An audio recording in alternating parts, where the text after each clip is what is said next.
Hey guys, welcome back to another video. As some of you know, I became a Webtoon ambassador recently. It's honestly all thanks to you guys, so I'd like to thank you all for the amazing support over the past year. To celebrate that, I decided to make a top 10 insanely good original Webtoon series. We will have fantasy, action, sports, romance, new series and old series, so I really hope you all enjoy and find something awesome to read at Webtoon. Our minigame during the video will still be happening, there's an Easter egg in the part of the video, and the person who finds it and comments it first will have his comment pinned and will be featured in the next video. So keep an eye out for it. Here's the winner from last video. If this video helps you out, or if you simply want to help, leave a like and don't forget to subscribe if you're a fan of anime, manga or manhwa content. Without further delay, let's get into the top 10. Number 10 comes with Locker and Opener. There's no lock Detective Kim can open.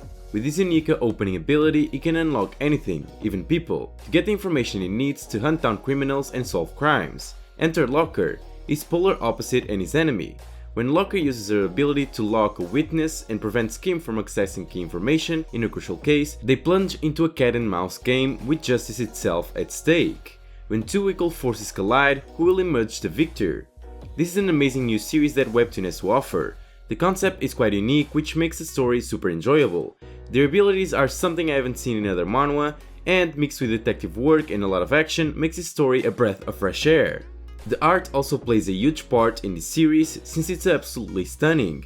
They bring out the character's eyes, which is something I'm a huge fan of. Overall, it's a great series with loads of potential, so don't miss out on it and go read it. In number 9 we have Neon Revenge. No one would have guessed that the nerd-looking Cha is actually Neon Mask, the internet hero popular for punishing violent, bullying teens on View2. He won't rest until he eradicates every last delinquent in the country. Can he stomp them all out with the help of his bodyguards, or will they become stronger than ever? Be warned before reading this series that it contains a lot of violence, so if you aren't into that, don't read it. One of the aspects that really made me love this story, apart from the plot itself, was the characters. They are super well drawn and very deep. It's not just about some random sense of justice, the main character has reasons and logic behind the actions he takes, which draws me even more to the story. Since the main character live streams his deeds to the public, he also has moderators or bodyguards, which are people that help him fight with the bullies. And each of them are unique and have their own reasons to why they do it. This story is simply amazing, so definitely check it out. Number 8 comes with I'm the Grim Reaper. On Earth there are bad people and then there are really bad people. If you are one of the latter, you don't just get sent to hell. You get sent to hell and get assigned a job collecting the souls out of some of the worst people on Earth. Such is the career path of a young woman named Scarlet, who dies and is delivered down to the fiery underworld only to find herself in an entry position as a Grim Reaper. I found this series randomly and to be honest I have been obsessing about it for a while now. It's hard to tell you more about the story because it would be spoilers, so just take my word for it when I say it's really good. Even though the characters might not be the best people out there, they are extremely lovable and very easy to connect to. The art style is also quite unique, which makes this series an amazing one to read. In number 7 we have Covenant. Ezra, a powerful exorcist with no faith in God, is tasked to protect a seemingly normal human from rising demonic forces. With his church under scrutiny and the threat of a war on the horizon, will Ezra find his conviction in time, or will Sunny suffer the consequences? Now, the concept of church fighting demons has been very overused in manga, manhwa, and even anime, but Covenant has a rather interesting spin on it. The characters also make the story 10 times better. They are very deep and very different from what you normally see in other works. The detail they put into them, especially tattoos, is superb. There's a lot of diversity in this series and honestly, I love it. If you enjoyed anime like Blue Exorcist, you should definitely give Covenant a chance.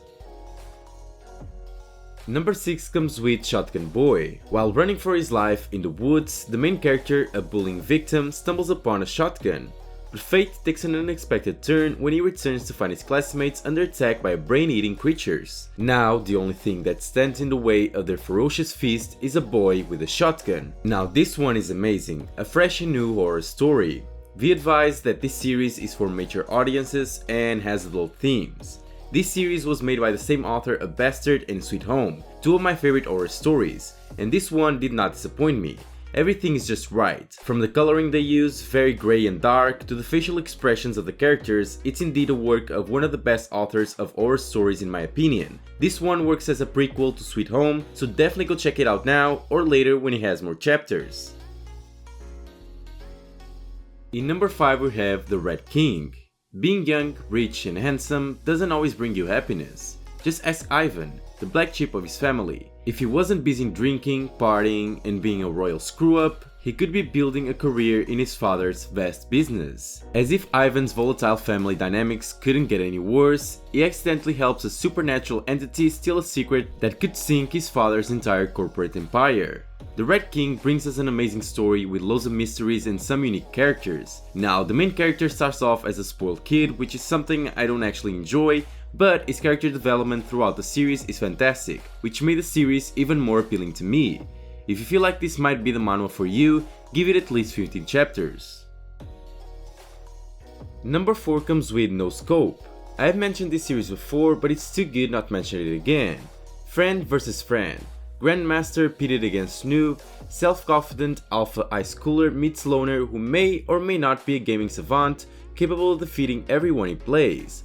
All this and more comes together on the battlefield of Psy-Bond, the hardest online game in the world played by the coolest kids in Korea. High-speed connections in high school will never be the same again. Normally, if you are good at this game, you are super popular in high school as well, but the series presents us with a character that's insanely good in the game, but a loner in real life.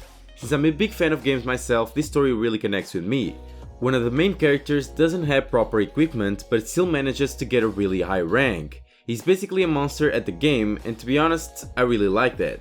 If you are a fan of games, definitely try out Noscope. In number 3 we have True Beauty, a high school girl who rises to pretty girl fame in her school after she masters the art of makeup via YouTube. The story is very simple. An everyday girl who doesn't have much confidence starts practicing how to apply makeup and rises to one of the most popular people in school. You guys know I'm not really into drama or romance stories, but True Beauty is actually quite unique and I did enjoy the read a lot. The love triangle is not for me, but I'm sure loads of people out there would love to see it. The story is about self-worth and how everything you see is not always the full truth, and I quite like that moral. And the art is simply beautiful. Overall, if you are into drama or romance, this is an amazing story that you must read. Number 2 comes with Deor. The young Prince Deor is an outcast in his own land. Born without the ability to use magias, a rare condition that marks him as an incompetent, he relies on his intelligence and tenacity to prove wrong those who believe he's not fit for the crown. However, with deadly demons and conspiracies threatening the very existence of humanity, Deor must protect the very kingdom which ridiculed him. Will he be able to defeat the demons and secure his position as a king? This is a very nice story about the dispute of a crown. As it happens in this type of stories, it's filled with betrayals and traps set up by other contenders of the crown. Even though it can become predictable at times, there's still loads of mysteries that will keep you hooked on the story. The art gets better every chapter, which is something I really enjoy as well. It's a really nice work to read, so definitely give it a chance. And in number 1 we have the advanced player of the tutorial tower.